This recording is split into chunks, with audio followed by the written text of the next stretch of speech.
सहरसा से चुनरी ले ले आई है, माई खातिर सहरसा से चुनरी ले ले आई है। जतारा ये सैया बड़ी हंस जाई है, जतारा ये सैया बड़ी हंस जाई है, माई खातिर सहरसा से चुनरी ले ले आई है, माई खातिर सहरसा से चुनरी ले ले आई है।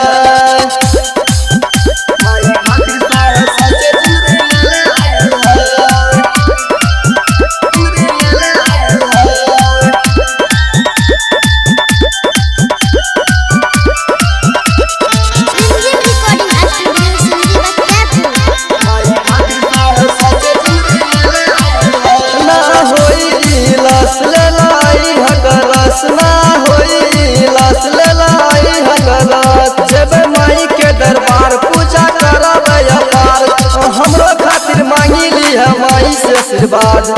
हमरो खातिर मांगी ली है माई से आशीर्वाद, माई खातिर सहरसा से चुनरी ले ले आई है, माई खातिर सोनबरसा से चुनरी ले ले आई है।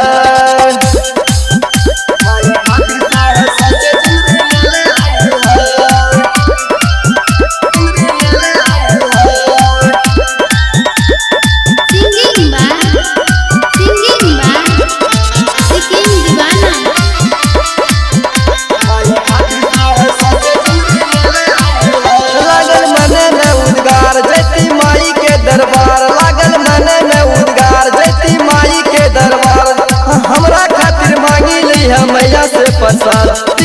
नंदन प्रेमी के संगे जइहा, कुमार निराला के संगे जइहा, माई खातिर सहरसा से चुनरी ले ले आई है, माई खातिर सोनबरसा से